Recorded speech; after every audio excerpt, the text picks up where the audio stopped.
Imagine swallowing 89 live goldfish on a dare, sitting on a flagpole for 49 days straight with nothing but coffee and cigarettes, wearing jewelry woven from your dead grandma's hair, or packing a picnic basket to eat lunch on top of a grave.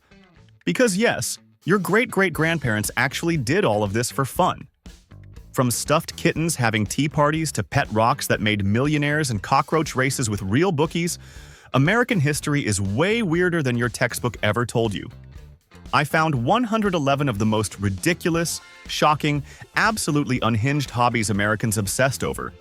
And by point number 10, your jaw will be on the floor. So before your brain melts, smash that like button so hard your ancestors feel it in the afterlife, hit subscribe so you never miss the weird stuff. And let's dive in. Because trust me, you are not ready for number 51. 1. Victorian Americans used to pack their best picnic baskets, grab the kids, and head straight to the cemetery for a lovely afternoon lunch. Yes, the graveyard was the hangout spot before public parks existed in the 1830s. Families would spread blankets between tombstones, munch on sandwiches, and enjoy the fresh air surrounded by dead neighbors. It was completely normal. Nobody flinched, nobody ran. They just sat there eating potato salad next to someone's grandpa's grave like it was Central Park on a Sunday afternoon. 2. In 1939, a Harvard freshman named Lothrop Withington Jr. looked at a live goldfish swimming in a bowl and thought, "That looks delicious. I will eat that for $10." He swallowed it whole. The entire campus lost their minds. Suddenly, every college kid in America needed to one-up him. One Clark University student went completely unhinged and swallowed 89 live goldfish in a single sitting.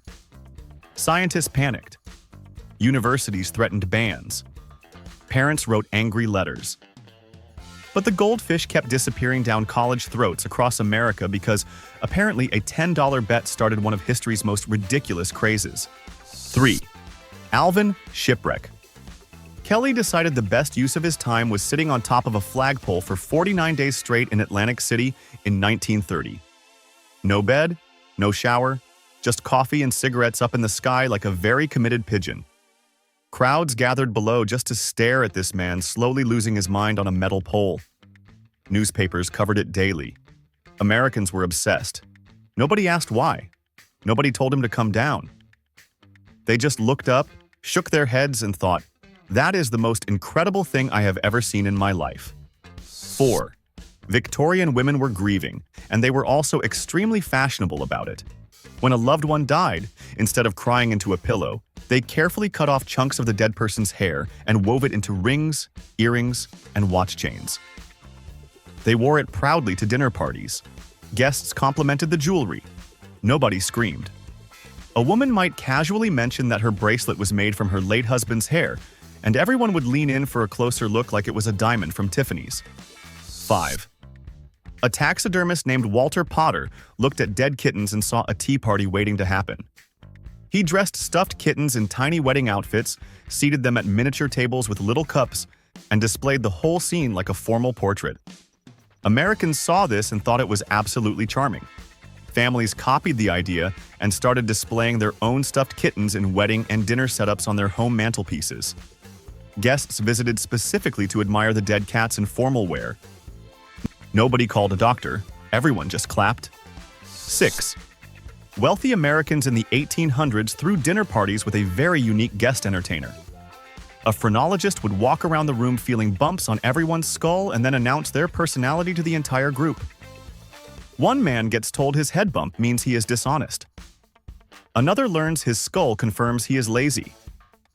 Everyone laughs nervously and sips their wine, while a stranger publicly judges their entire character based on head lumps. This was considered sophisticated evening entertainment. These people had money, and this is what they chose to do with it. 7. In the 1920s, couples across America decided the most romantic thing they could do was dance together until their bodies completely gave out. Dance marathons ran for weeks straight. Couples shuffled across floors, barely staying awake, holding each other up through hallucinations and muscle failure. Crowds paid to watch them suffer.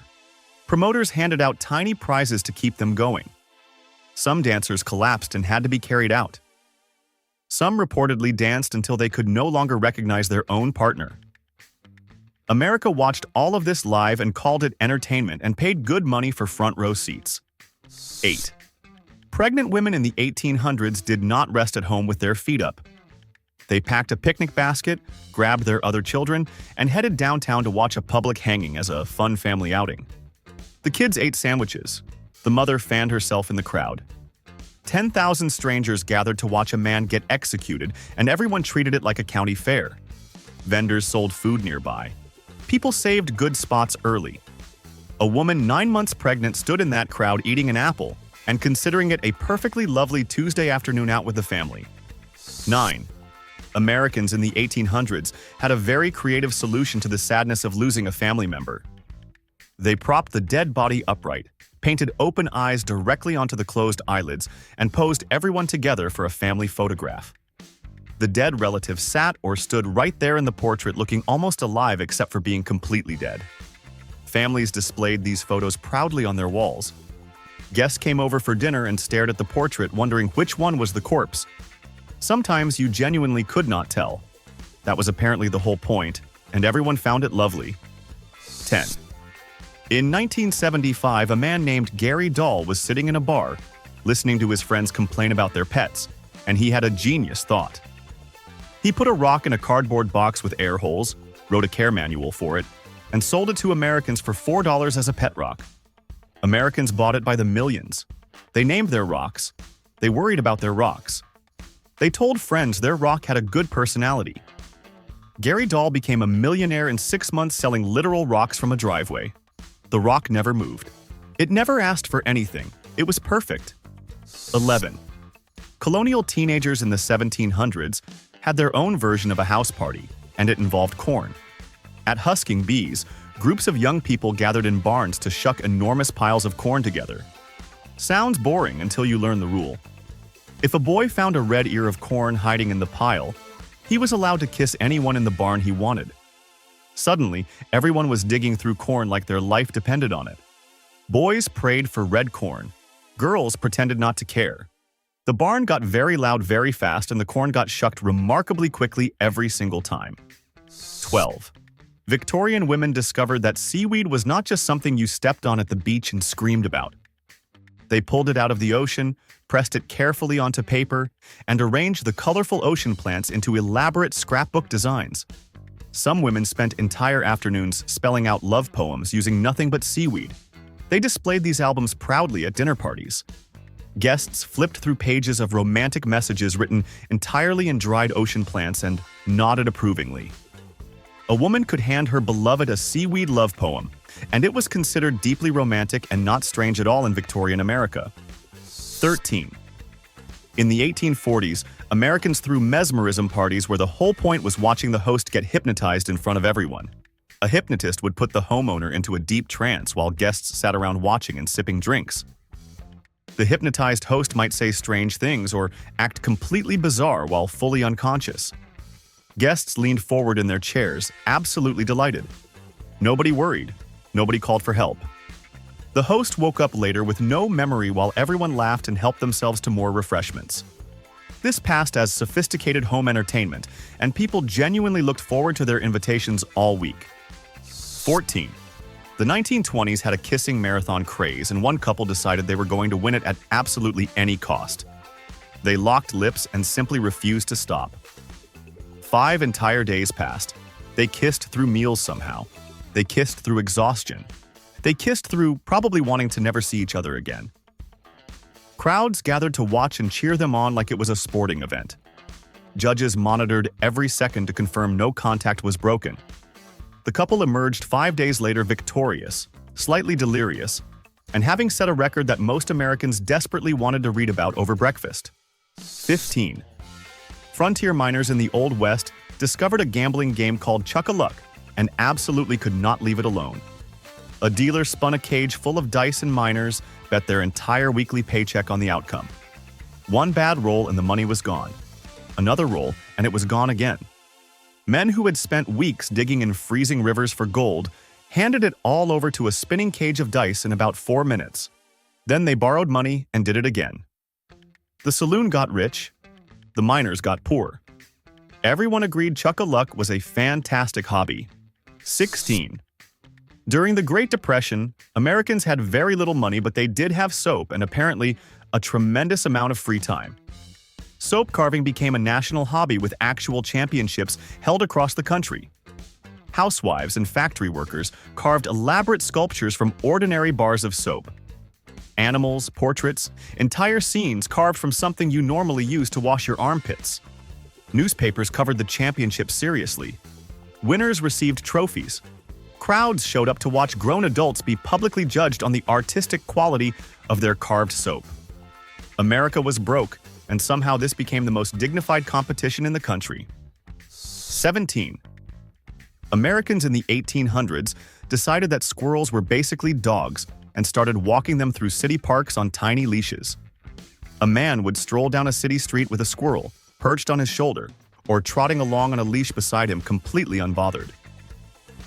Other park visitors stopped to admire the squirrel like it was a prize poodle. People bred particularly tame squirrels as status pets. Having a well-behaved leashed squirrel meant you were sophisticated and interesting. The squirrel disagreed with this arrangement approximately 100% of the time, but nobody asked the squirrel for its opinion. 18. Madison Square Garden hosted 6-day bicycle races where riders pedaled non-stop for 144 hours straight, while thousands of fans packed the stands, betting on who would collapse first.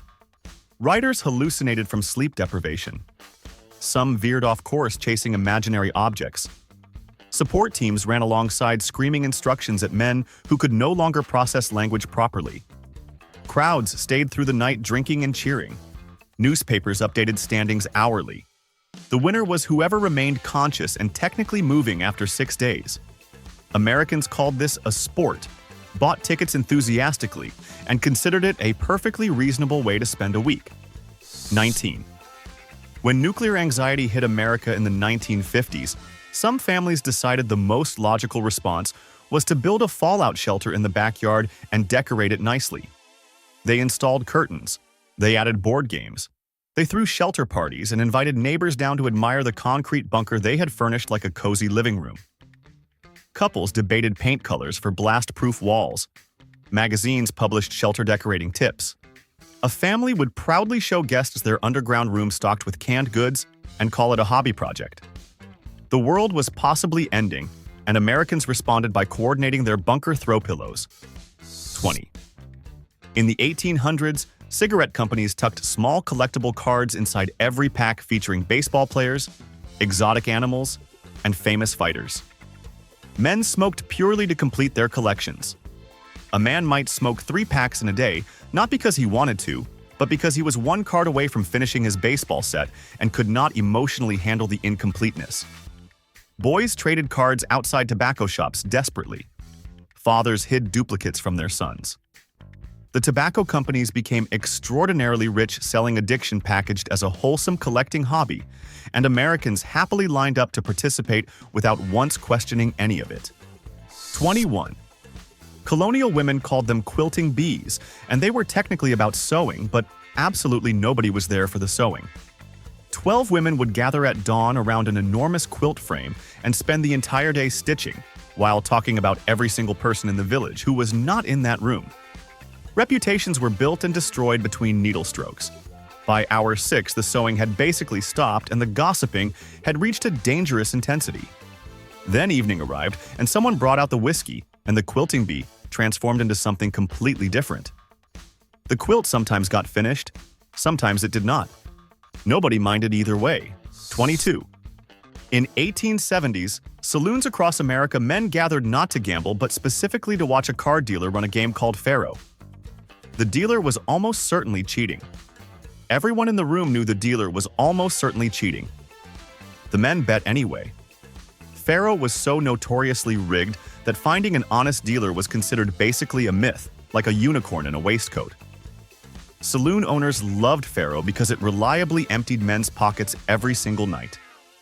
The men loved Faro because they genuinely believed this particular time they had figured out the system. They had not figured out the system. 23. Colonial Americans invented a party game called Blind Man's Buff, and it was essentially organized assault with a blindfold. One person got blindfolded in the center of the room, and everyone else took turns violently shoving them from different directions until the blindfolded person stumbled into someone and caught them. The caught person then got blindfolded and the shoving resumed. George Washington reportedly played this at Mount Vernon. Guests at formal colonial parties would shove their neighbors enthusiastically and call it wholesome family entertainment. Nobody got sued. Nobody filed a complaint. Everyone went home with bruises and considered it a wonderful evening. 24. Victorian ladies discovered that dead beetles were actually extremely beautiful and immediately started making art with them. They collected iridescent beetle shells, pinned them carefully onto velvet backing, and arranged them into elaborate mosaic patterns that genuinely looked stunning. These beetle artworks hung in parlors like fine paintings. Guests admired them openly. A woman might spend months sourcing the perfect shade of green beetle for a specific corner of her composition. Husbands funded beetle collecting trips. The beetles had not consented to becoming living room decor, but Victorian women had a vision and a pair of pins, and absolutely nothing was going to stop them. 25.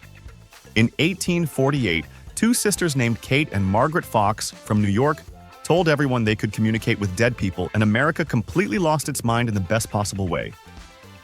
Thousands paid to sit in darkened rooms and listen to mysterious knocking sounds the sisters claimed were messages from the deceased. Seances became the hottest social event in the country. Wealthy families hosted spirit communication evenings like dinner parties. The whole thing was eventually revealed to be the sisters cracking their toe joints loudly in the dark. America had paid enormous amounts of money to hear two women pop their toes and called it spiritual enlightenment. 26. Confederate soldiers sitting in Civil War camps between battles needed something to do, and they chose dominoes with an almost frightening level of dedication. Domino tournaments ran continuously through camps. Soldiers played through mud and rain and artillery noise in the distance. A man might lose his entire tobacco ration in a single domino match and immediately demand a rematch. Officers tried organizing drills, but the domino tables were always occupied. Historians later noted that Confederate camp domino culture was remarkably sophisticated with established rules, recognized champions, and grudge matches that lasted longer than some actual military campaigns did during that entire war. 27. Cowboys in frontier saloons held quick-draw pistol exhibitions where men fired live rounds at painted targets nailed to the saloon wall, while everyone else stood nearby drinking whiskey and hoping for good aim. The prize for winning was more whiskey, which meant the later rounds of competition involved progressively worse shooting and progressively more nervous bystanders. Wyatt Earp refereed some of these events. A cowboy who split a playing card at 20 feet became a local legend overnight. Saloon owners loved it because broken targets meant buying more whiskey, and nobody in the building was making entirely rational decisions anyway. 28. Wealthy Victorian Americans kept caged songbirds in their parlors as living music boxes, and the hobby got completely out of control. Rare canary breeding became a status competition where having the most melodious bird meant you had essentially won at life. Men spent fortunes importing European canaries. Women hired bird trainers. A particularly talented singing canary could cost more than a servant's annual wage. Guests arrived at dinner parties and immediately commented on the bird before greeting the host. The canaries sang beautifully and looked absolutely miserable in their ornate cages, while their owners beamed with pride and considered themselves extremely cultured people. 29. In 1800s, New York City, there were establishments where men paid admission to watch a terrier dog get dropped into a pit containing 100 live rats and then bet on how fast the dog killed every single one. Crowds packed around the pit drinking and cheering. Official timekeepers recorded results. Champion rat-killing terriers became local celebrities with fan followings and newspaper coverage. A dog named Jacko reportedly killed 60 rats in under 3 minutes and became genuinely famous. Men discussed rat-killing statistics the way modern Americans discuss football stats. This happened in actual buildings in New York City every single week. 30. In 1959, Americans discovered a new form of extreme sport that required no athletic ability whatsoever and only one telephone booth. The challenge was simple. Cram as many human bodies as physically possible into a single phone booth and photograph the result. Universities across the country organized official attempts. Students greased themselves. They stacked on top of each other in configurations that defied basic anatomy. The current record climbed to 25 people in one booth. Newspapers covered each new record breathlessly. Parents read about it at breakfast and genuinely could not explain what had gone wrong with the American education system. 31. In 1958, a toy company introduced the hula hoop to America, and the country responded with the kind of desperate, unhinged energy normally reserved for wartime. 25 million hoops sold in 4 months. Office workers hooped during lunch breaks. Grandmothers hooped in driveways. Entire neighborhoods stood in their yards rotating plastic rings around their bodies for hours with complete seriousness. Japan looked at this situation and formally banned the hula hoop, calling it improper. America looked at Japan's ban and bought more hula hoops specifically out of spite. The craze collapsed almost as fast as it started, and 25 million plastic rings quietly ended up in garages forever. 32. Victorian men discovered bird egg collecting and pursued it with the obsessive energy of people who had genuinely nothing else going on. They climbed trees, robbed nests, blew the contents out through tiny holes, and filled entire rooms with carefully labeled empty shells. A serious collector might have thousands of eggs representing hundreds of species. Rooms were dedicated entirely to egg storage. Wives were not consulted about the egg rooms. Guest bedrooms became egg rooms. A man who found a particularly rare egg from a nearly extinct bird felt no guilt whatsoever and labeled it very neatly before placing it proudly in his collection cabinet. 33. In the 1800s, if a farmer needed a barn built, he did not hire a contractor. He invited 40 neighbors over at dawn, handed everyone a tool, and the entire structure went up in a single day through what was essentially a very loud festive competition. Men raced each other hammering. Women cooked enormous quantities of food. Children ran between everyone's legs, causing chaos. By evening, a complete barn stood where nothing had been that morning. Then the serious part began because barn raising always ended in heavy communal drinking that lasted well into the night. The barn got built, the drinking got done. Both were considered equally important parts of the event. 34.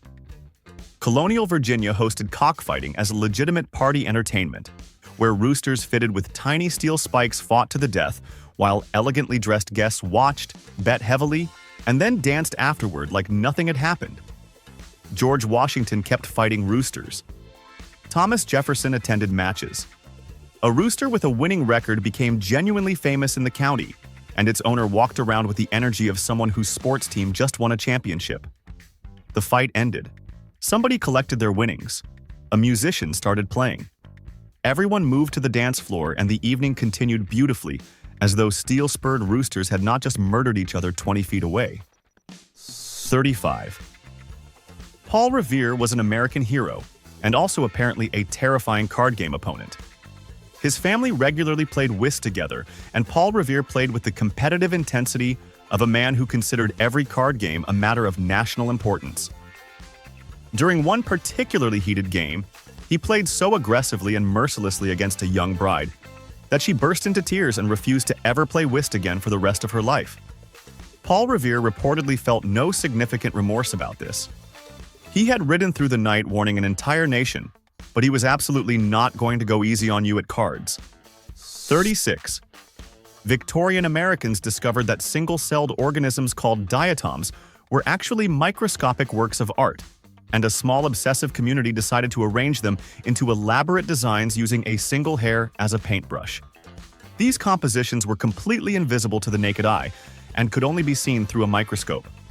A man might spend 6 months arranging 200 invisible organisms into a perfect geometric pattern that almost nobody could ever properly see or appreciate. He would then invite friends over to peer through his microscope one at a time and nod politely. The artist beamed. The friends saw mostly blur. Everyone called it magnificent anyway. 37. Americans in the 1880s threw tea parties where the entire purpose was flipping the empty cup upside down after drinking and letting a self-appointed expert read the leftover leaf patterns to predict your future. A woman would stare into your teacup for a long, serious moment and then announce that you were about to receive unexpected money or that a dark-haired stranger was coming. The room would gasp appropriately. Everyone believed it completely. A man who got a bad tea leaf reading might genuinely worry about it for weeks. Americans paid good money for this service at parties and considered it far more reliable than actual planning. 38. In the 1930s, a woman named Dixie Blandy made a career out of simply refusing to come down from trees. She climbed up and stayed there for over 100 days at a time as a public entertainment stunt, while crowds gathered below to watch her exist in a tree. Newspapers sent reporters to interview her from the ground. Photographers climbed ladders to get her picture. Sponsors paid her to stay up longer. Americans found a woman living in a tree for months genuinely compelling entertainment and showed up regularly just to confirm she was still there. She always was. The tree did not complain either. 39. Old West saloons offered entertainment called living picture shows, where actors stood completely frozen in carefully arranged poses, recreating famous paintings for paying audiences. A curtain would open, and there they stood, motionless, dressed in costume, holding their breath in their positions while the crowd stared silently. The audience studied the frozen humans like they were visiting a museum. Someone might recognize the painting and whisper excitedly to their neighbor. The actors held their poses until their legs shook and their eyes watered. Then the curtain closed, and the crowd applauded enthusiastically and paid to see the next frozen tableau. This was peak frontier entertainment, and nobody wanted anything more. 40. Colonial girls learned embroidery by stitching tiny samplers featuring alphabets, numbers, and moral phrases, and the reason they started so small and so careful was genuinely heartbreaking. Fabric in colonial America was so expensive and so difficult to produce that wasting even a small piece on a beginner's mistakes was unthinkable. A girl practiced her stitches on the tiniest possible cloth with the most intense concentration because ruining the fabric meant real consequences.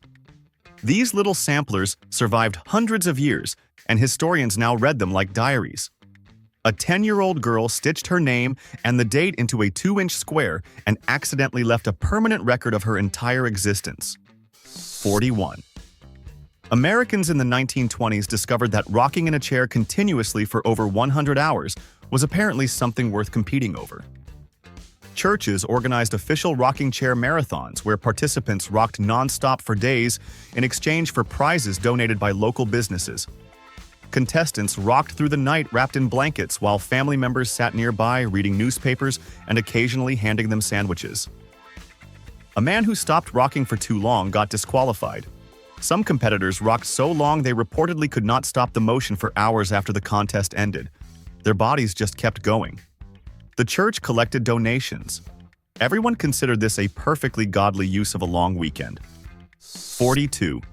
In 1973, college students across America discovered a new hobby that required absolutely no equipment, no skill, and no movement whatsoever. It was called hunkering, and it involved squatting low to the ground in a group and simply staying there in silence. Students squatted in dormitory hallways. They squatted in campus courtyards in clusters. Professors walked past groups of squatting students, and nobody had any explanation. Newspapers covered it as a significant cultural moment. University administrators called emergency meetings about the squatting. America had recently landed on the moon and built the interstate highway system, and its college students responded by sitting on their heels in parking lots and calling it a movement. 43. In 1975, an entire nation of Americans voluntarily put on shoes specifically designed to make walking uncomfortable and called it a wellness revolution. Earth shoes had heels built lower than the toes, which meant every step tilted your body slightly backward, like you were permanently walking uphill in reverse. The company claimed this mimicked natural walking in sand and was incredibly healthy. Americans believed this completely and paid premium prices to walk around slightly tilted all day. Podiatrists nationwide watched the trend with growing professional concern. The shoes sold by the millions. Feet suffered quietly. Americans kept buying them because the packaging said the word natural, and that was apparently sufficient medical evidence. 44. American women in the early 1900s developed an obsession with buttons that went significantly beyond any reasonable relationship a person should have with a fastener. They cut beautiful buttons off every old garment before discarding it and stored them in tins, jars, and decorated boxes. The best buttons got mounted in framed display cases hung on parlor walls like fine art. A woman with an exceptional button collection was genuinely admired in her community. Daughters inherited button collections the way families today inherit jewelry. Men did not fully understand the button situation but learned very quickly not to throw away any garment still containing an interesting button without asking first. 45. Before television, before radio, before basically any organized entertainment existed, frontier towns held spelling bees that lasted over 5 hours and drew enormous crowds like a modern concert. The whole community showed up. Farmers left their fields early. Shopkeepers closed up. A spelling bee champion held genuine local celebrity status and defended their title with the intensity of a prize fighter. A child who correctly spelled a word that stumped 3 adults became a legend in that town for years. The audience gasped at eliminations and cheered correct answers with real passion. Americans were entertained by correct spelling for half a decade and considered it genuinely thrilling every single time. 46. Bare-knuckle boxing. In 1860s, California was a brutal, unregulated sport, where 2 men punched each other with naked fists until one stopped moving, and the man keeping everything technically under control was none other than Wyatt Earp himself. Earp refereed these matches before he became a famous lawman, and he brought exactly the kind of energy you would expect from a man who later survived a shootout at the OK Corral. Crowds packed around outdoor rings betting everything they owned. Fighters bled freely. Earp watched all of it calmly and made the calls. Nobody argued with Wyatt Earp's decisions. Not once. Not even a little bit. 47. Colonial Americans invented a bowling-style game called nine pins, where players rolled heavy balls at 9 pins arranged on a table inside taverns, and it became so wildly popular that authorities eventually banned it during the Revolution for being too associated with British culture and general laziness. Americans responded to this ban with tremendous creativity by simply adding a 10th pin and calling it a completely different game. That new game was bowling. The entire sport of bowling, as Americans know it today, exists entirely because colonial tavern customers refused to stop playing a banned British drinking game and simply did minor arithmetic to get around the law. 48. Victorian widows did not simply grieve quietly. They built elaborate mourning albums that were essentially scrapbooks dedicated entirely to death. Obituary clippings cut from newspapers went in carefully. Dried flowers taken directly from the funeral arrangements went in. Locks of the deceased's hair went in. Poems about loss written in careful handwriting went in. These albums were then displayed and shown to visitors as conversation pieces. A widow might spend years perfecting her mourning album, adding new memorial materials as other relatives died. Guests flipped through pages of death memorabilia while sipping tea, and the widow pointed out her favorite obituary clippings with genuine pride and artistic satisfaction. 49. Americans in the 1830s and 1840s discovered a wellness trend that involved wrapping their entire bodies in cold, soaking wet sheets and lying there for hours as a health hobby. Practitioners called it the water cure and believed it fixed everything from headaches to personal failings. Wealthy Americans built entire water cure resorts where guests arrived specifically to be wrapped in freezing wet fabric repeatedly for weeks. A man might spend his entire vacation being cold and damp on purpose and return home claiming he felt magnificent. Doctors endorsed it. Magazines promoted it. Nobody in possession of a warm, dry blanket could fully explain the appeal, but Americans committed completely anyway. 50. College boys in the 1920s decided the most important purchase they could make with their limited money was a raccoon fur coat that cost roughly 1 full year of tuition. These coats were enormous, heavy, and smelled absolutely terrible when they got wet, which they frequently did because college boys wore them everywhere, regardless of weather. A young man in a soaking raccoon coat walking across campus in the rain smelled like a swamp, but felt like a millionaire. Parents received letters asking for coat money instead of tuition money. Fathers wrote back furious responses. The boys bought the coats anyway and wore them until the fur fell off in patches. 51. Mining camps in the American West offered a unique entertainment experience where a horse climbed a 40-foot wooden platform and then jumped off it into a pool of water below while crowds screamed and bet on the outcome. The horses were trained specifically for this. Promoters traveled between camps with their diving horses like a traveling circus act. A crowd of dusty miners who had spent 12 hours underground would pack around a water tank and watch a horse fall from the sky into it and consider this the finest entertainment money could buy. The horse landed. The crowd roared. The promoter collected money. The horse presumably had opinions about all of this that nobody recorded. 52. See, Victorian American women discovered that colored wax could be molded into fruit so realistic that dinner guests genuinely tried to eat it. Women competed at county fairs with elaborate wax fruit displays featuring perfect peaches, grapes, and pears, arranged in decorative bowls. A woman whose wax apple fooled 3 consecutive guests into reaching for it was considered a genuine artist in her community. Hours went into perfecting the color gradient on a single wax plum.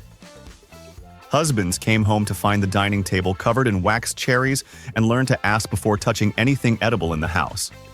The competition at county fairs was described by witnesses as surprisingly intense and occasionally personal. 53. Old Victorian homeowners solved their beetle and roach problem with a solution that was somehow both practical and deeply unsettling. They released live hedgehogs inside their homes at night to hunt and eat the insects crawling through the walls and floors.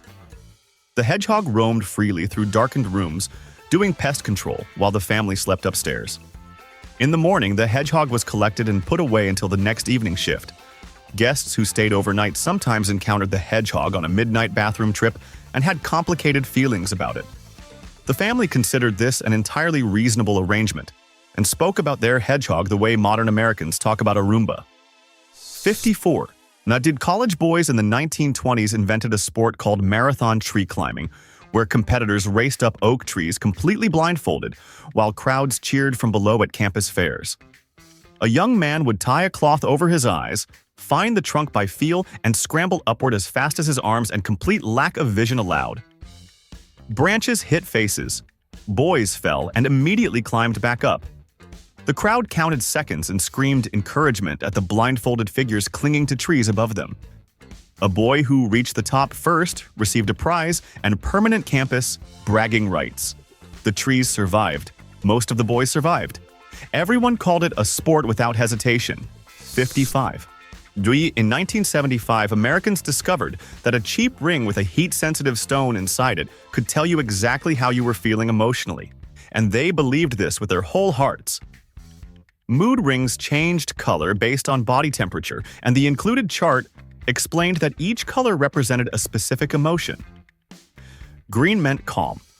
Black meant stressed. Blue meant happy. Americans checked their mood rings constantly and adjusted their behavior based on what a piece of cheap jewelry told them they were feeling. People bought multiple rings. Couples compared ring colors during arguments. A man making a major life decision reportedly consulted his mood ring first and felt the consultation was genuinely helpful and informative. 56. Then Civil War soldiers on both sides of the conflict collected battlefield souvenirs with an enthusiasm that modern people would find extremely disturbing.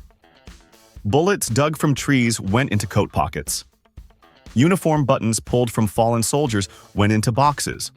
Some soldiers collected bone fragments and shrapnel pieces and displayed them in organized cabinets back home after the war. A veteran might show guests his collection of extracted bullets and spent shell casings the way a modern person shows vacation photos. The objects represented specific battles and specific moments. Guests nodded seriously and examined each piece. Nobody suggested this hobby was unusual because by 1865, everyone in America had been touched by so much death that souvenirs felt entirely reasonable. 57. Colonial sewing circles looked like innocent gatherings of women doing needlework, and were actually sophisticated political organizing meetings operating right under everyone's noses. Women who were not allowed to vote or hold office used the patterns and symbols stitched into quilts to communicate abolitionist and suffrage messages between communities. A quilt hanging on a fence was a signal. A specific star pattern meant something specific to people who knew how to read it. Men walked past these quilting bees and saw harmless domestic craft, Women sat in those circles and moved information, coordinated networks, and built movements one careful stitch at a time, while appearing to do absolutely nothing important whatsoever. 58. Andrew Jackson was a future president of the United States, and in 1806 he shot a man named Charles Dickinson dead in a formal duel over an argument about a horse racing bet. Dickinson shot first and actually hit Jackson in the chest near his heart. Jackson stood there, bleeding, took careful aim, and shot Dickinson fatally. Jackson carried that bullet near his heart for the rest of his life because surgeons could not safely remove it. He later moved into the White House with a bullet lodged next to his heart from a horse betting dispute and governed the entire nation for 2 full terms. And somehow this is not the most dramatic thing about Andrew Jackson. 59. The colonial boys in the 1700s built their own wooden stilts from scratch, and then competed to see who could walk the highest and longest without falling in contests that were essentially the skateboarding culture of 1750. A boy on well-made stilts commanded genuine respect from his peers. Stilt walking ability determined social standing in ways that seem extraordinary today. A boy who could run on stilts was essentially the coolest person in the village. Falls were spectacular and painful on hard dirt paths with no protective gear of any kind. Boys fell regularly and climbed back up immediately because the social cost of staying on the ground was simply too high to consider. 60. A photographer named William Mumler discovered he could create ghostly double exposures in photographs that made dead relatives appear standing behind living ones. And he built an entire fraudulent business around this discovery. His most famous client was Mary Todd Lincoln, who paid him to photograph her with the ghost of her assassinated husband Abraham Lincoln appearing behind her, with his hands on her shoulders. She received the photograph and found it deeply comforting. Mumler was eventually tried for fraud, but acquitted because the court could not prove the ghosts were fake beyond legal doubt. Mary Todd Lincoln kept her ghost photograph and showed it to people until the end of her life. 61. Yet in the 1920s, Americans discovered that listening to a man talk on the radio for 1,000 straight hours was compelling entertainment. Hosts signed on and simply refused to stop speaking. One man talked nonstop for 110 hours straight to win a trophy. He talked about everything.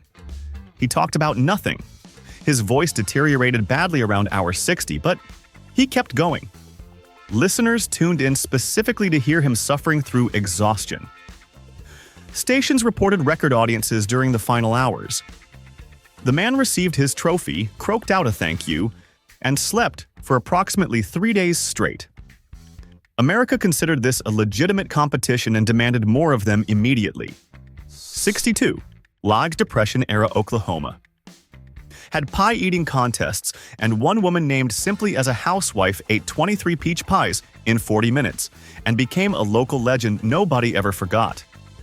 Crowds packed around tables watching women eat with the intensity normally reserved for championship boxing. Contestants trained beforehand. Strategies were discussed seriously. A woman who could put away 4 pies without slowing down was considered genuinely gifted. The winner received a ribbon and permanent community fame. Husbands bragged about their wives at the feed store for months afterward. America was broke and hungry, and somehow competitive pie consumption felt like exactly the right response to an economic catastrophe. 63. Public hangings in the Old West were not somber occasions. They were town events drawing 10,000 spectators who traveled from surrounding counties to attend. Vendors sold food in the crowd. People saved good viewing spots the night before. After the execution souvenir, hunters rushed forward to buy pieces of the hanging rope, cut into small sections, and sold for significant money. A man who owned a piece of actual hanging rope kept it in a display case at home and showed guests proudly. The rope seller made more money than most people earned in a month. Americans bought these pieces willingly and considered them meaningful historical objects worth owning. 64. Colonial women competed in rug hooking with a ferocious competitive energy that outsiders found genuinely alarming. Using scraps of old clothing pulled through burlap backing with a hooked tool, Sikh women created floor rugs and judged each other's work with brutal honesty at community gatherings.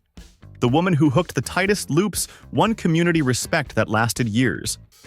A loose loop was a personal failing. Neighbors examined each other's rugs on visits and made pointed observations. A woman with a superior rug walked through her own house differently. She stood straighter. She gestured toward it casually but deliberately. The rug meant something, and everyone in the village understood exactly what it meant. 65.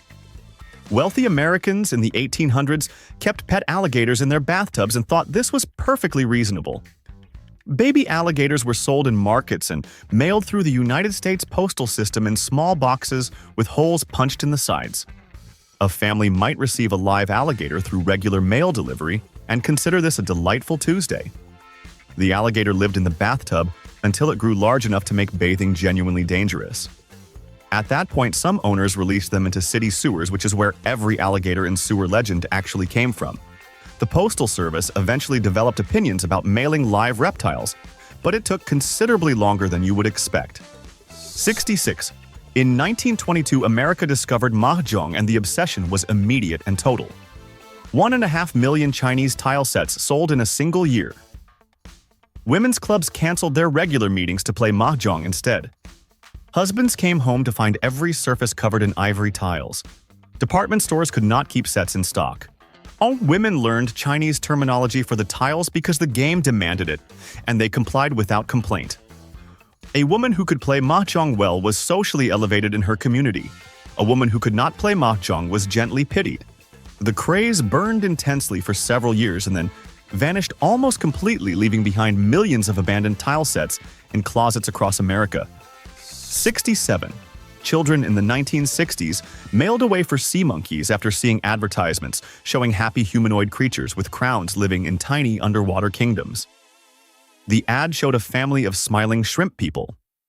The reality was brine shrimp, microscopic and entirely unhumanoid, swimming in murky water with no crowns whatsoever. Children stared into their sea monkey tanks looking desperately for the promised family and saw only specks. Their parents watched children mail actual money for specks and said nothing. The company sold millions of kits. Some children convinced themselves the specks were waving at them. One child reportedly named each individual speck and considered the relationship meaningful and reciprocal. 68. Wealthy Americans in the 1800s collected cabinets of curiosities which were essentially personal museums of the world's strangest objects displayed in their parlors for guests. Shrunken heads sat next to ancient fossils. Two-headed animals preserved in jars lined shelves beside genuine meteorites. A mummified hand might occupy the space next to a narwhal horn. Guests toured these collections after dinner like visiting a museum. The more disturbing the object, the more prestigious the collection. Sake, a man who owned a genuine shrunken head outranked a man who merely owned an interesting fossil. Dinner party invitations increased significantly with collection quality. Americans competed to own the world's strangest things and called it education. 69. Colonial New England parents allowed their teenage children to court romantically by lying in the same bed together with a long wooden board placed down the middle as a divider. This was called bundling and was considered a completely respectable courtship practice. The board prevented physical contact theoretically. In reality, the boards fell over constantly, and everyone pretended not to notice. Parents slept nearby. Candles were extinguished. The young couple whispered in the dark with a plank between them and called it getting to know each other. Ministers endorsed bundling officially. It produced a statistically notable number of early marriages, and nobody connected these two facts publicly. 70. During the Great Depression, Americans bet on cockroach races held in saloons with official bookies, numbered lanes, and actual racetracks built specifically for insects. A man could place a serious wager on a specific cockroach and watch it race against 7 competitors while a crowd of grown adults screamed encouragement at bugs. Champion cockroaches had fans. Owners trained their roaches and fed them special diets. A winning cockroach made its owner real money on a Friday night. America had no jobs and no money, and responded by creating a formal competitive sporting league for cockroaches. Historians have recorded this without apparent irony, and the records confirm it was completely serious. 71. Colonial kids played a game called battledores, where 2 players hit a feathered shuttlecock back and forth using small wooden paddles and tried to keep it airborne as long as possible. The record was kept seriously, and children bragged about consecutive hits the way modern kids brag about video game scores. A child who could keep the shuttlecock up for 200 consecutive hits was genuinely respected. Parents watched and counted aloud. The game required no net, no court, and no rules beyond simply not letting it touch the ground. This humble colonial backyard game eventually became badminton and then an Olympic sport. The colonial kids had no idea they were inventing anything. They were just hitting a feather. 72. Victorian girls collected ferns with a mania so widespread that scientists gave it an actual clinical name, which was pteridamania. A girl would roam forests and riverbanks, collecting every fern variety she could find and press them carefully into albums. Some collections exceeded 2,000 different varieties. Girls traded rare ferns like currency. A girl who found a genuinely unusual fern variety in a remote location became locally famous among other fern collectors. Albums were displayed at gatherings and examined seriously. A collection of 500 pressed ferns was considered respectable. A collection of 2,000 was considered extraordinary. The ferns did not survive being famous, but their pressed remains lasted centuries in album pages. 73. Americans in the 1850s attended moving panorama shows where enormous paintings on canvas rolls 50 feet wide were slowly unspooled across a stage, while a narrator explained the scene dramatically. Audiences sat in the dark, watching painted landscapes scroll past like an enormous slow film. A panorama of the Mississippi River took 2 hours to unspool completely. Crowds sat in genuine suspense, waiting to see what the next painted scene would reveal. People gasped at particularly beautiful painted sunsets. They leaned forward during painted battle sequences. This was as close to cinema as 1850s America could get, and audiences treated it with the full emotional investment of a modern blockbuster opening weekend. 74. P.T. Barnum displayed something called the Fiji Mermaid at his American Museum in 1841, which was a monkey torso sewn onto a fishtail and then dried until it looked vaguely ancient and mysterious. He charged admission. 400,000 Americans paid to see it every single year. Visitors stood before this shriveled monkeyfish hybrid and debated its authenticity with complete seriousness. Scientists wrote letters about it. Newspapers published investigations. Barnum let the controversy run because controversy sold tickets. A man who had seen the Fiji mermaid with his own eyes went home and told his neighbors about it with genuine authority. The mermaid was obviously fake. The tickets sold anyway, every single year. 75. Frontier fair organizers greased a tall wooden pole from bottom to top with pure lard and hung a ham from the very top and then invited men to climb it for the prize. Competitors wrapped their legs around the pole and immediately slid back down covered in grease. They tried again. They slid down again. A man who made it 6 feet up before sliding down was considered to be showing real promise. Crowds screamed and pointed. The pole glistened in the sun magnificently. Occasionally, one determined greasy man made it to the top and retrieved the ham to enormous celebration. He smelled like lard for a week, but he had the ham, and that was what mattered. 76. Shell art swept through 1890s. American homes and women crafted elaborate decorative objects entirely from seashells collected at beaches or purchased from catalogs. Mirrors got framed in shells. Jewelry boxes got covered in shells. Small pieces of furniture received full shell treatment. A woman might spend an entire winter gluing shells onto a single decorative box with the focused intensity of a professional artist. The finished objects were displayed prominently and admired genuinely. A particularly impressive shell mirror in a parlor told visitors that the woman of the house had both patience and aesthetic vision. Guests handled these objects carefully and commented on the shell selection. The shells had previously housed sea creatures. Nobody mentioned this. 77. In the early 1900s, small towns held pie socials where single women baked their best pies and auctioned them off to bachelors who bid against each other for the privilege of eating the pie alongside the woman who baked it. The pie was technically the product being sold. The date was technically free. Everyone understood the actual arrangement completely.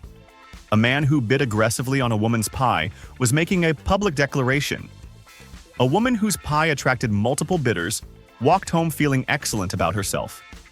Fathers watched the bidding on their daughters' pies with complicated feelings. The pies were reportedly delicious.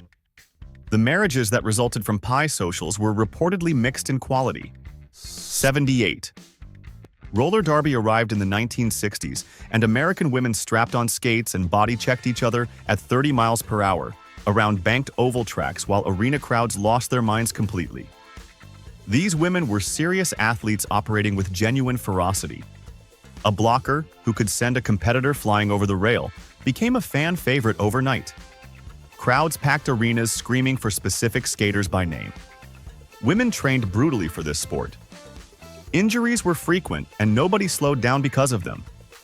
America watched women absolutely demolish each other on skates and loved every second of it. The sport asked nothing of its athletes except complete physical commitment, and they gave it enthusiastically every single bout. 79. Teenagers in the 1970s collected scratch and sniff stickers with the trading intensity of modern sports card collectors. A sticker that smelled accurately like pizza was worth significantly more than a sticker that merely smelled vaguely fruity. Kids carried sticker albums everywhere. Trades happened in schoolyards with the seriousness of stock market negotiations. A rare scratch and sniff that produced an unusually accurate popcorn smell could command 3 ordinary stickers in trade. Teachers confiscated sticker albums during class. Students retrieved them immediately after. A child with an exceptional scratch and sniff collection had genuine social standing. The stickers lost their smell eventually. The social standing evaporated with it. Both disappeared at roughly the same rate. 80. Americans in the 1800s carried blank fabric handkerchiefs to social events and passed them around to famous or admired people to collect their signatures the way modern fans collect autographs. A handkerchief covered in signatures from notable people was a prized possession displayed carefully at home. Women embroidered frames around the signatures to preserve them permanently in thread. A handkerchief bearing the signature of a genuine celebrity sat in a display case like a trophy. Men signed handkerchiefs at political rallies. Performers signed them after shows. A fully signed handkerchief from a major event represented an entire evening of determined crowd navigation and was considered absolutely worth the effort and the elbow bruises. 81. Colonial teenagers attended candy pulls, which were essentially the speed dating events of the 1700s, disguised as a confectionery activity. A boy and girl stood facing each other, holding opposite ends of a warm taffy rope, and pulled it repeatedly until it hardened into candy. The process took considerable time and required the couple to stand very close together, working in coordination. Parents supervised from across the room, pretending to do other things. By the end of the evening, the taffy was hard, the candy was made, and several colonial romances had quietly begun over a piece of stretched sugar. The church approved. The teenagers were delighted. The taffy was actually quite good. 82. Traveling medicine shows rolled into frontier towns and set up stages where performers did magic tricks, told jokes, and staged comedy routines specifically to soften the audience up before the main event, which was selling bottles of tonic made primarily from cocaine and whiskey. The crowd laughed at the entertainment and then bought bottles of tonic for every ailment they owned. A man with a bad back bought 4 bottles. A woman with headaches bought 6. The tonic fixed nothing medically, but the cocaine and whiskey content made customers feel genuinely wonderful for several hours. They came back the next day for more. The medicine show packed up and moved to the next town, leaving behind very happy and very confused customers. 83. Colonial men gathered at taverns to play a card game called Loo, where losers paid into a growing central pot that kept accumulating until someone won the whole catastrophic amount. The problem was that the pot sometimes grew so large that a single bad hand cost a man his entire estate. Wealthy Virginia colonists lost plantations playing Loo on Tuesday evenings. Men who arrived at the tavern owning significant property sometimes walked home owning nothing but their coat. Wives waited at home with no knowledge that the farm was gone. The winner collected a pot sometimes worth more than most people earned in 5 years and bought everyone a drink to soften the atmosphere slightly. 84. Americans in the 1860s pressed wildflowers between the pages of their Bibles at every meaningful location they visited and built entire floral libraries of their travels and spiritual lives. A woman's pressed flower Bible contained blooms from her wedding day, her children's baptisms, and every camp meeting revival she attended for 40 years. The flowers flattened between scripture pages and stayed there for generations. Grandchildren inherited these Bibles and found their grandmother's entire emotional life preserved in dried petals between the verses. A single Bible might contain flowers from 50 different places spanning an entire lifetime of American experience pressed flat and silent between the Word of God and a memory nobody had words for. 85. The Charleston dance craze of the 1920s hit America like a controlled explosion, and ballrooms across the country erupted in flying knees and swinging arms as couples competed for floor dominance. The footwork was fast, complicated, and genuinely dangerous in crowded spaces. Several cities formally banned the Charleston, calling it hazardous to bystanders, which was correct because a fully committed Charleston dancer needed significant personal space or nearby people suffered consequences. Banning it made Americans want to do it more intensely. Competitions filled every ballroom. A couple who could Charleston without injuring anyone within a 6-foot radius was considered technically gifted. The ban failed completely everywhere it was attempted. 86. When Thomas Edison invented the phonograph in 1877 and demonstrated it could record and replay sound, Americans immediately turned recorded audio into a collecting hobby of extraordinary obsession. People built personal libraries of wax cylinders containing music, speeches, and comedy recordings. A serious collector owned 500 cylinders stored in custom wooden cabinets. Men spent their disposable income on recordings the way modern people spend money on streaming subscriptions. Except each purchase was a physical wax tube requiring careful storage and delicate handling. A dropped cylinder meant a ruined recording and genuine grief. Collections were cataloged and organized obsessively. Guests came to homes specifically to hear the cylinder collection and left genuinely impressed every single time. 87.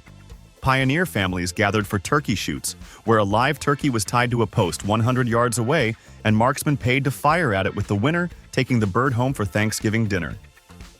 The turkey sat at 100 yards, fully aware something terrible was happening, but unable to do anything useful about the situation. Men who missed felt genuine public embarrassment. A man who hit consistently became the person everyone wanted at their Thanksgiving table for obvious reasons. Boys watched their fathers shoot and learned that marksmanship had direct and immediate consequences for the quality of holiday meals. The turkey had no opinion that was solicited or recorded at any point during the proceedings. 88.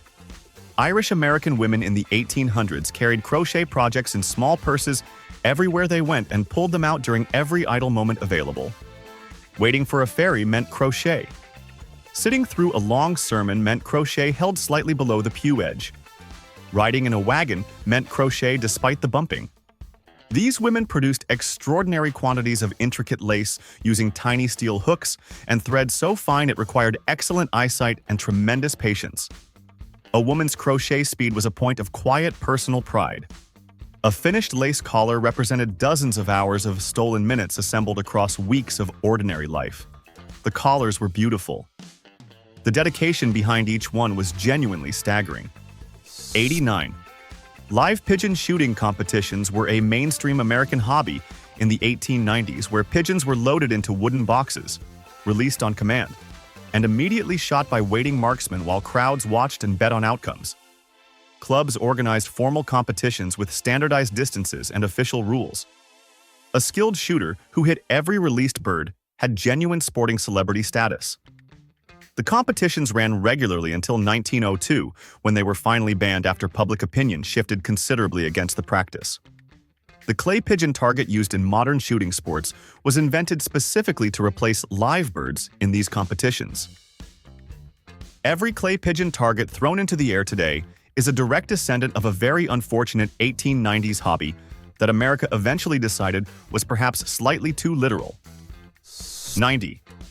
The dime dance craze of the 1934 Depression era had men paying 10 cents per song to dance with a hired girl at commercial dance halls that packed 600 men into a single night. A man with $1 could dance 10 songs. A man with $5 was essentially living his best life. The girls danced every song of every evening without stopping for hours. Some halls ran continuously from noon until midnight. Men lined up outside in the cold waiting for entry. The dance hall owners became wealthy during an economic collapse by selling 3 minutes of human contact for a dime.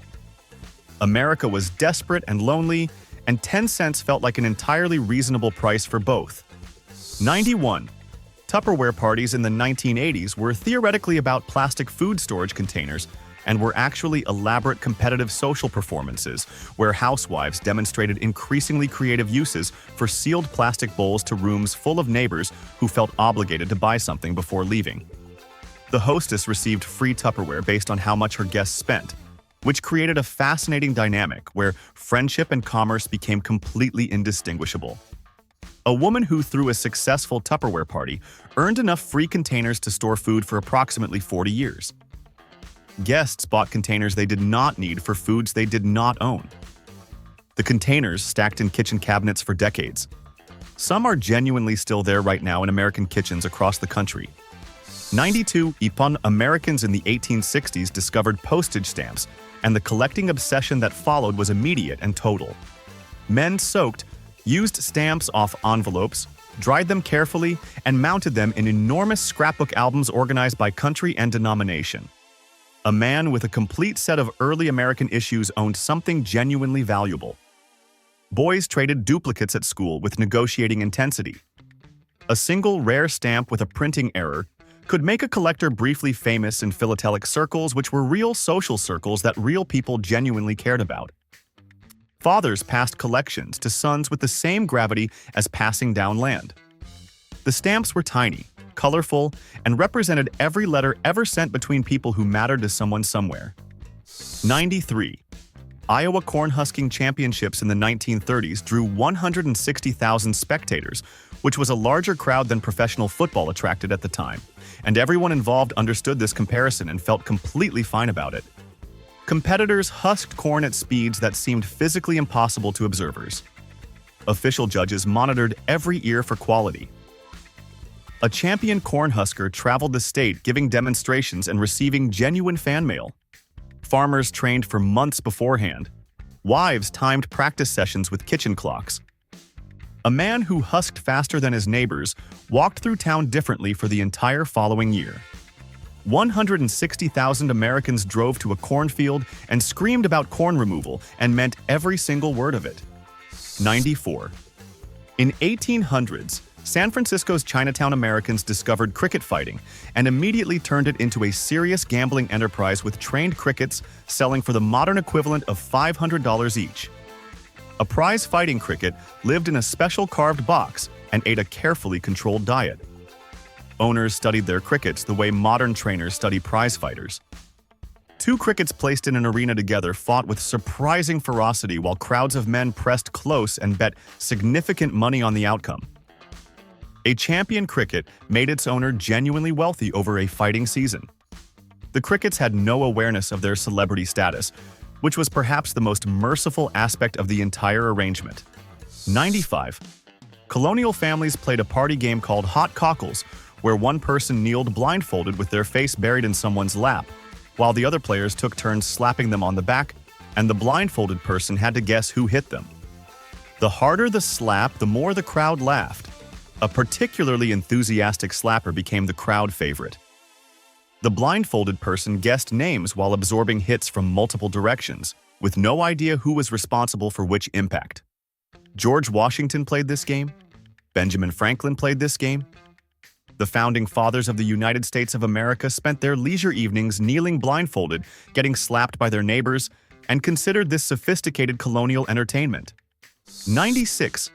Victorian American women made feather flowers, which were elaborate decorative bouquets, constructed entirely from dyed chicken and turkey feathers trimmed and shaped to resemble roses, lilies, and exotic blooms that could never exist in nature. The finished arrangements sat in vases on parlor tables and fooled guests briefly before closer inspection revealed the feather construction. Being fooled by a feather flower was considered a compliment to the maker. A woman with exceptional feather flower skills produced arrangements so convincing that guests reached out to smell them. The smell was immediately clarifying. The woman accepted the reaction graciously.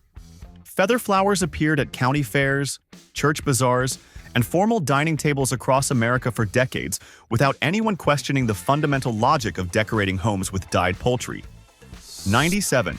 Frontier river competitions featured an event called log rolling, where two lumberjacks stood on opposite ends of a floating log in a river and spun it with their feet as fast as possible until one man lost his balance and fell into the water. The man still standing won. The man in the river climbed out and immediately demanded a rematch. Crowds gathered on riverbanks watching these competitions with genuine investment. A lumberjack who could spin a log at full speed while remaining perfectly balanced was a regional celebrity. Training for log rolling was itself entertaining to watch because it involved falling into cold rivers repeatedly until your feet learned what your brain already understood about physics. 98. In 1920, college boys discovered that Model T Fords had a fixed interior volume and immediately treated this as a challenge requiring a solution. The solution was cramming as many human bodies as physically possible into one car and photographing the result for newspaper fame. Students greased themselves for efficiency, bodies folded into configurations that ignored basic skeletal limitations. The record climbed incrementally as each university attempted to outdo the previous champion.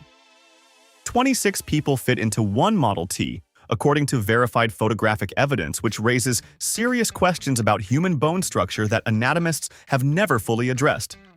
The car started fine beforehand. Whether it started after 26 people climbed out simultaneously is a question history did not record. 99. Old West Christmas celebrations in frontier towns included turkey trots, where live turkeys were released into the main street and men chased them on foot through mud and chaos while crowds cheered from boardwalks. The man who caught a turkey took it home for Christmas dinner. The turkeys ran with the focused energy of animals that understood exactly what losing meant. Men dove into mud. Turkeys dodged between horses. Children screamed from safe distances. A man who caught a turkey purely through speed and determination was a Christmas hero in his town. A man who slipped in the mud and watched his turkey disappear around a corner had a quieter Christmas dinner than he had planned for. 100. Butter sculpting became a state fair obsession after 1876. When artists discovered that cold rooms allowed them to carve life-sized cows, presidential portraits, and elaborate scenic compositions entirely from butter that would melt the moment temperatures rose. Artists worked in refrigerated booths wearing winter coats in the middle of summer. Fair visitors pressed against glass windows watching a life-sized Abraham Lincoln emerge from a butter block with genuine artistic skill. The sculptures existed for days before softening into formless yellow puddles. The artists accepted this impermanence completely and simply started the next sculpture. Something genuinely beautiful built specifically to disappear was considered a perfectly reasonable use of everyone's time and an enormous quantity of dairy product. 101. After the 1939 World's Fair showed Americans a time capsule buried for 5,000 years, families across the country immediately decided they needed to bury their own. Fathers dug holes in backyards while children selected objects representing modern American life. Toy cars went in. Family photographs went in. Newspaper clippings went in. A handwritten letter to future humans went in, explaining electricity and automobiles. The box got sealed and buried with genuine ceremony. Most families forgot exactly where they buried it within 4 years. Neighborhoods were later excavated for swimming pools, and construction workers kept finding mysterious sealed boxes full of 1940s toys with very sincere letters addressed to civilizations 5,000 years away. 102. In the 1890s, a Pennsylvania girl entered a rope skipping endurance competition and jumped 23,000 consecutive times without stopping to win a pie as the grand prize. She jumped until her legs were mechanical and her mind went somewhere completely separate from her body. Judges counted every single jump with official seriousness. Crowds watched the final thousands of jumps with the reverence normally given to athletic records. The girl received her pie, sat down, and presumably did not move again for several days. 23,000 jumps for one pie. Historians recorded this without commentary. The pie flavor was not documented, which feels like a significant oversight, given the circumstances and the investment required to earn it. 103. Christmas of 1983 turned American toy stores into combat zones when Cabbage Patch Kids dolls sold out nationally, and parents who had promised their children one for Christmas faced an impossible situation with a rapidly approaching deadline. Mothers punched each other in toy store aisles. Fathers bribed store employees. People paid triple the retail price from strangers in parking lots without hesitation. A doll with a yarn hairstyle and a birth certificate caused grown American adults to abandon every social norm they possessed simultaneously. Children who received one on Christmas morning were ecstatic. Children who did not received a very long explanation about supply chains that no 7-year-old found remotely satisfying or emotionally adequate. 104. Americans in the 1800s passed leather-bound friendship albums between their social circles, and each friend filled a page with a handwritten poem, a small pencil drawing, a pressed flower, or a personal motto written in their best penmanship. The album traveled between households carried carefully like something fragile and important. A page filled by a particularly beloved friend got read repeatedly until the edges softened. A friendship album with 50 contributors represented an entire community's affection pressed between covers. Women carried these albums for decades, adding pages as life moved forward. A friendship album found in an attic today contains the handwriting of people who loved each other in a world that no longer exists anywhere except those pages. 105. New England families had a springtime tradition called sugar. On snow parties, where they poured hot, freshly boiled maple syrup directly onto clean-packed snow and watched it harden instantly into chewy amber candy that peeled off the snow in long golden sheets. Children ate it immediately while still warm. The candy got served alongside sour pickles and plain donuts, which sounds insane. But the combination of sweet syrup candy with a sour pickle bite was considered absolutely correct and necessary by everyone who grew up with it. Neighbors gathered in yards around snow patches with buckets of hot syrup. The snow provided the mold. The syrup provided the magic. The pickles provided something nobody outside New England has ever fully understood or accepted. 106. Mississippi riverboats in the 1800s hosted a card con called Three Card Monte, where a dealer showed passengers 3 cards, hid the target card among them, shuffled them visibly, and invited passengers to find it for money. The passenger always believed they had tracked the card correctly. The dealer always knew they had not. A man who boarded in St. Louis with his life savings sometimes arrived in New Orleans with his coat and nothing else. Riverboat owners knew about the Monte dealers operating on their boats and found the arrangement financially convenient. Congress eventually banned the practice in 1890. The dealers relocated to other venues immediately and continued operating without significant interruption or apparent guilt. 107. Colonial American men gathered at nearly every tavern along the eastern seaboard to play quoits, which involved tossing heavy metal rings onto wooden stakes driven into the ground from a measured distance. A man who landed a perfect ringer, meaning the ring dropped cleanly around the stake, received immediate community recognition. George Washington played quoits at Valley Forge between military operations. John Adams played it. The game required genuine skill and men practiced seriously. Tavern yards had permanent quoit stakes, installed because removing them would have caused a public disturbance. The game had been played since ancient Greece. Americans adopted it completely and played it for 2 centuries before it quietly disappeared from yards sometime after the Civil War. 108. Union soldiers between battles in the Civil War played baseball with such frequency and infectious enthusiasm that the sport spread from regiment to regiment across the entire army and emerged from the war transformed into America's national pastime. Men played in full uniform in muddy fields between genuine combat operations. Officers played alongside enlisted men, which was almost uniquely democratic for the era. Confederate prisoners watched from behind fences and learned the rules by observation. By 1865, hundreds of thousands of American men had played baseball who never had before the war started. The sport they carried home with them to their towns and farms became the game that defined American summers for the next 150 years. 109. The 1880s roller skating rink craze put 1,500 dedicated skating rinks into operation across America at its peak, which meant that some towns contained more skating rinks than churches, schools, and saloons. Combined, which is a genuinely extraordinary sentence to type. Entire communities skated instead of walking whenever possible. Rinks stayed open from morning until midnight. Couples skated on dates. Families skated on Sundays. A town without a skating rink felt culturally deficient. Rink owners became wealthy almost overnight. The craze lasted roughly a decade before collapsing with the speed that all American crazes eventually collapse, leaving behind empty buildings that became dance halls and then movie theaters and then parking lots in a perfectly American sequence of reinvention. 110. Victorian Americans made death masks by pressing wet plaster directly onto the faces of recently deceased relatives and waiting for it to set into a permanent three-dimensional cast of the person's final features. The hardened mask got painted and mounted on the living room wall as a memorial decoration.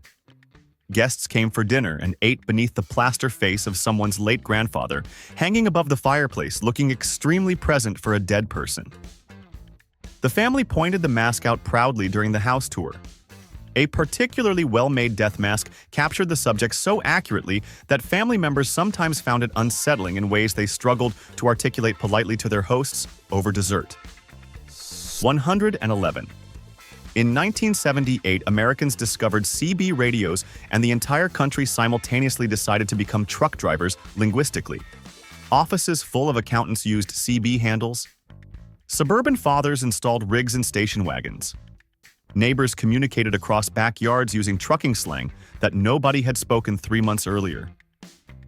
The craze reached its absolute peak when First Lady Betty Ford revealed her personal CB handle was First Mama and used it to chat with actual truckers on open frequencies from the White House. The President of the United States lived in a building where the First Lady was broadcasting on CB radio to strangers using a trucking nickname. America heard this news and found it completely wonderful and entirely on brand for 1978. And there you have it. 111 hobbies that prove Americans have always been absolutely unhinged in the most beautiful way possible. From eating live goldfish to mailing baby alligators through the post office, from betting on cockroaches to walking pet squirrels through city parks on tiny leashes. History was never boring. It was just weird. Gloriously, spectacularly weird. If you learned something ridiculous today, hit that like button right now. Subscribe to Dumb History because we have got plenty more where that came from. And drop a comment telling us which hobby you would actually try. We will not judge you. Actually, we absolutely will. See you in the next one.